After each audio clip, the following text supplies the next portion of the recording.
नमस्कार, मी श्वेता अंकले. तरुण भारतच्या न्यूज बुलेटिन मध्ये आपल्या सर्वांचे स्वागत. आता पाहूया ठळक घडामोडी. ऐन दिवाळीच्या तोंडावर शहर आणि उपनगरात गुन्हेगारांचा उपद्रव वाढलाय. एकाकी महिलांना ते लक्ष्य बनवत आहेत. मंगळवारी सायंकाळी 7:40ला भाग्यनगर 7वा क्रॉस येथे पायी चालत निघालेल्या एका महिलेचा पाठलाग करून तिच्या हातातील मोबाईल भामट्याने पळवला. यामुळे परिसरात एकच खळबळ माजली आहे. जुने गांधीनगर येथील स्मिता पुजार वय 37 या रुग्णसेवेसाठी मंगळवारी भाग्यनगरमध्ये आल्या होत्या. सायंकाळी त्यांना वाटेत अडवून एका भामट्याने त्यांच्या हातातील मोबाईल हिसकावून घेतला. तसेच आणखी एका भामट्याचा यामध्ये सहभाग असण्याची शक्यता आहे. स्मिता यांनी प्रतिकार करण्याचा प्रयत्न केला. भामट्याचे कॉलर पकडून त्याला अडवण्याचाही प्रयत्न केला असता यावेळी दोघांमध्ये झटापटी झाली. भामटा स्मिता यांच्या हातातील मोबाईल हिसकावून तेथून त्याने पळ काढला. शेवटी स्मिता यांनी टिळकवाडी पोलीस स्थानकात जाऊन तक्रार दिली. परिसरातील सीसीटीव्ही तपासण्याचे काम रात्री उशिरापर्यंत सुरू होते. तालुकास्तरीय प्रतिभा कारंजी स्पर्धेत मराठी माध्यमातील विद्यार्थ्यांना कन्नडमध्ये बोलण्याची सक्ती करत त्यांना या स्पर्धेतून बाद करण्यात आला आहे. याविषयी आज महाराष्ट्र एकीकरण युवा समितीच्या वतीने बेळगाव जिल्हा शिक्षणाधिकाऱ्यांना याबद्दल माहिती देऊन निवेदन सादर केले. युवा समितीचे अध्यक्ष अंकुश केसरकर यांनी मराठी भाषिकांच्यावर सातत्याने होत असलेला अन्याय थांबवण्यात यावा आणि दुजाभाव रोखावा. असे न झाल्यास आम्ही गप्प बसणार नाही असा कडक इशाराही शिक्षणाधिकाऱ्यांना दिला आहे. यावेळी युवा समितीचे सरचिटणीस श्रीकांत कदम, सचिन केळवेकर व अन्य पदाधिकारी उपस्थित होते. बिम्स हॉस्पिटलमधील नवजात बालकांच्या मृत्यूच्या घटनेचे राज्य सरकारने उच्चस्तरीय चौकशी करून दोषींवर कारवाई करण्यात यावी या मागणीसाठी अखिल भारतीय महिला संस्कृती संघटना आणि अखिल भारतीय लोकशाही युवा संघटनेने बुधवारी आंदोलन करून जिल्हाधिकाऱ्यांना निवेदन दिले.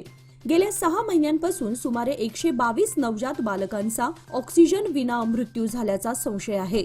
बिम्सच्या अधिकाऱ्यांनी समिती स्थापन करून सरकारला अहवाल सादर करणं पूर्णपणे चुकीचं आहे.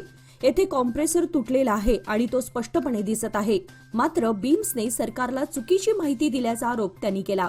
अकाली जन्मलेल्या बाळांचा मृत्यू झाल्याचं बिम्स संचालक यांनी म्हटलं आहे. पण त्यांना ऑक्सिजन पुरवणे हे बिम्सचे कर्तव्य नाही का, असा सवाल निवेदनाद्वारे करण्यात आलाय. यावेळी राजू गागणी व महिला वर्ग मोठ्या संख्येने उपस्थित होता. मंदिरांचे कुलूप तोडून दागिने चोरी करणाऱ्या चौघांच्या टोळीला पकडण्यात हारुगेरी पोलिसांना यश आलंय. संशयितांकडून 11,52,500 रुपयांचा ऐवज जप्त करण्यात आलाय.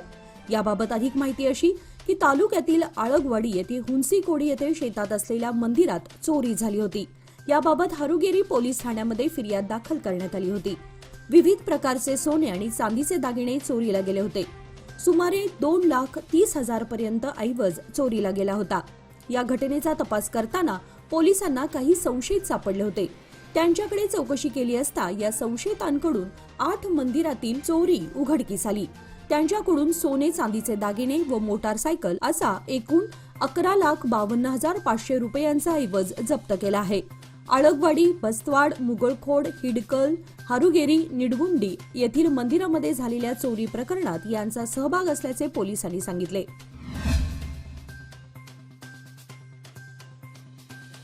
भाषावार प्रांत रचनेवेळी बेळगावसह सीमाभाग अन्यायाने कर्नाटकात डांबणाऱ्या केंद्र सरकारच्या निषेधात दरवर्षीप्रमाणे 1 नोव्हेंबर रोजी काळा दिन पाळण्याबरोबरच त्या दिवशीच्या मूक सायकल फेरीमध्ये सर्वांनी, विशेष करून युवकांनी बहुसंख्येने सहभागी व्हावे असे आवाहन महाराष्ट्र एकीकरण समितीचे नेते रमाकांत कोंडुस्कर यांनी केले.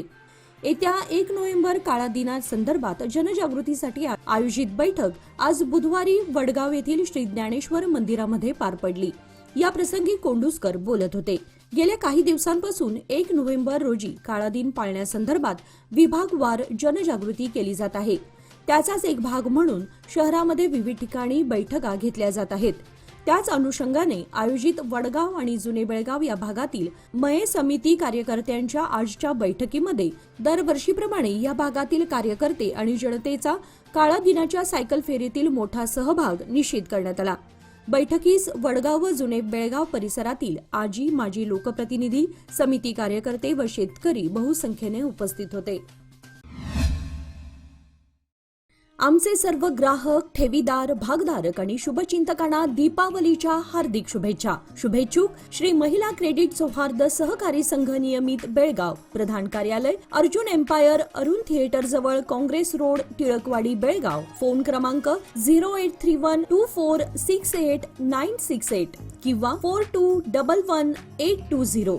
शहर शाखा राधाकृष्ण अपार्टमेंट, समादेवी गल्ली, बेळगाव. फोन क्रमांक 083124025859. शहापूर वडगाव शाखा Bharat plaza, Bharat Nagar, Shahapur Vadgaon road, Belgaum. Phone क्रमांक 0831249641. सर्व प्रकारच्या फर्निचर करता बेळगावातील एक उत्तम ठिकाण रॉयल फर्निचर यांच्याकडे भरपूर नवनवीन डिझाईन आणि रंगामध्ये sofa set, sofa cum bed, dining table, office table, chairs, झुला, टीपॉय, आराम खुर्च्या, पलंग इत्यादी सागवान, शिसम अशा उत्तम प्रकारच्या लाकडापासून तयार तसेच ग्राहकांच्या मागणीनुसार बनवून मिळतात. दिवाळीनिमित्त डिस्काउंट आणि आकर्षक गिफ्टचा लाभ घेण्यासाठी त्वरा करा आणि आजच संपर्क साधा. Royal furniture, 7th day church शेजारी, ICICI बँकेसमोर, बॉक्साईट रोड, बेळगाव. मोबाईल क्रमांक 8073093766 आणि 9448340678. सादर आहे लोकमान्य दुर्गा शक्ती योजना, जी देते तुमच्या गुंतवणुकीवर 10.25% परतावा, तेही फक्त 18 महिन्यांमध्ये. सोबत 1 लाखापर्यंत व्यक्तिगत अपघाती विमा विनामूल्य उपलब्ध. अधिक माहितीसाठी आजच कॉल करा 1800-212-4050. फक्त सभासदांकरिता. अटी लागू. लोकमान्य, जिथं पैसा वाढतो आणि नातं वृद्धिंगत होतं. बेळगाव उपनगरसह तालुक्यात परतीच्या पावसाने भात पिकांचे मोठे नुकसान झाले आहे. बेळगाव व खानापूर तालुक्यात भात पिकांचं मोठ्या प्रमाणावर पीक घेतलं जातं. येथील नागरिकांचे बहुतेक जीवन हे भात पिकांवर अवलंबून असते. या पिकांबरोबरच नाचणी, इतर पिकांचंही मोठं नुकसान झालं आहे. काही ठिकाणी कापलेल्या भात पिकामध्ये पाणी थांबून राहिलं आहे. वर्षभर कष्ट करून घाम गाळून पिकवलेल्या शेतीचं अशा प्रकारे नुकसान होताना पाहून शेतकरी मोठ्या संकटात सापडला आहे. हातातोंडाशी आलेल्या पिकांची नासधूस झाली, त्यामुळे बळीराजा हताश झालाय. भात पिकांवर पावसाच्या मारामुळे दाणे पडू लागले आहेत. शेतातून पाण्याचा निचरा करताना शेतकऱ्यांची दमछाक होत आहे. चंदगड विधानसभा मतदारसंघातून आपण अपक्ष म्हणून निवडणूक लढवणार असल्याचे जाहीर केलेले अथर्व दौलतचे चेअरमन मानसिंग खोराटे यांना ऐनवेळी आमदार विनय कोरे यांनी जनसुराज्याची उमेदवारी दिली आहे. त्यामुळे जिल्ह्यातील जनसुराज्याच्या उमेदवारांची संख्या आता 4 झाली आहे. एकीकडे विद्यमान आमदार राजेश पाटील हे महायुतीचे उमेदवार असताना त्यांच्या विरोधात मूळ भाजपचे शिवाजीराव पाटील हेही अपक्ष म्हणून रिंगणात उतरले आहेत. कोरे यांनी मानसिंग खोराटे यांना जनसुराज्याच्या नारळाच्या बागेचे बळ दिल्याने अनेकांच्या भुवया उंचावल्या आहेत. हे मात्र नक्की की चंदगडमधून या अगोदर ज्यांनी जनसुराज्याच्या पक्षाद्वारे निवडणूक लढवली ते विजयी झालेत. जनसुराज्याची उमेदवारी घेऊन नरसिंगराव पाटील या अगोदर चंदगडमधून आमदार झाले. त्यानंतर गोपाळराव पाटील, अशोक सराटी यांनीही जनसुराज्य तिकिटावर निवडणूक लढवली होती. आता खोराटे यांना शेवटच्या क्षणी जनसुराज्याची उमेदवारी मिळाल्याने यावेळी विजयाची पुनरावृत्ती खोराटे करणार का, अशी चर्चा चंदगड मतदारसंघामध्ये रंगू लागली आहे. एरवी पोलीस आणि पोलीस प्रशासनाच्या संदर्भात नागरिकांमध्ये नेहमी चर्चा होत असताना पोलिसांच्या कार्याबाबत नाराजीचा सूर उमटताना दिसतो. किंबहुना पोलीस हे जनतेचे मित्र ही संकल्पनाच विरून गेली आहे. मात्र काही वेळा याच वर्दीत माणुसकीचं दर्शनही दिसून येतं. असाच एक प्रकार बेळगावातील यंदेखूट चौकामध्ये पाहायला मिळाला. गजबजलेल्या वर्दळीच्या रस्त्यावर एका वृद्ध महिलेला रस्ता पार करताना होत असलेली धाकधूक पाहून वाहतूक पोलीस पुढे आला. त्याने वृद्ध महिलेला आपल्यासोबत सुरक्षितपणे रस्ता पार करून देण्याचं आगळं सौजन्य दाखवलं. वृद्ध महिलेला रस्ता पार करण्यासाठी वाहतूक पोलिसांनी केलेले सहाय्य निश्चितच माणुसकीचे दर्शन घडवणारे आहे. रेणुकास्वामी हत्या प्रकरणात जेलमध्ये असलेल्या कन्नड अभिनेता दर्शन यांना उच्च न्यायालयाने दिलासा दिल्यानंतर सलग 4 महिन्यांनी तुरुंगातून बाहेर आला आहे. आज बुधवारी न्यायालयाने दर्शनला जामीन मंजूर केलाय. त्यामुळे ऐन दिवाळीमध्ये दर्शन तुरुंगाबाहेर आला. सेवा समिती संचलित पंडित नेहरू हायस्कूल शहापूर बेळगाव या शाळेतील विद्यार्थ्यांनी बेंगळूर येथील कनकपुरा येथे झालेल्या राज्यस्तरीय कुस्ती स्पर्धेत 2 सुवर्ण, 2 रौप्य व 2 कांस्य पदक मिळवून घवघवीत यश संपादित केलंय. या स्पर्धेमध्ये सुशील कुमार थोरवी याने 45 किलो वजन गटात आणि सुरेश लंगोटी याने 92 किलो वजन गटामध्ये प्रथम क्रमांक, श्रीशाल करेणी याने 60 किलो वजन गटामध्ये आणि हर्षद नाईक याने 65 किलो वजन गटात द्वितीय क्रमांक, तर कैलाश याने 65 किलो वजन गटात आणि संजू हेगडे 55 किलो वजन गटामध्ये तृतीय क्रमांक पटकावला आहे.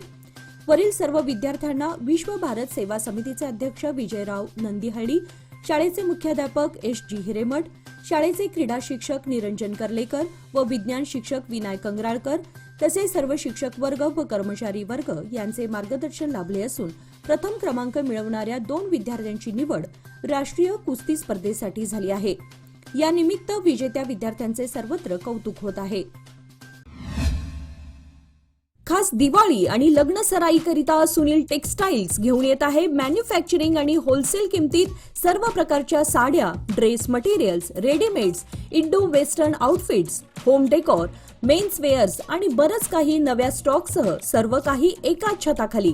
आजच संपर्क साधा. सुनील टेक्सटाईल्स, 3515/16 श्री समादेवी मंदिराजवळ, नार्वेकर गल्ली, बेळगाव. मोबाईल क्रमांक 9341114777 आणि 9980241155.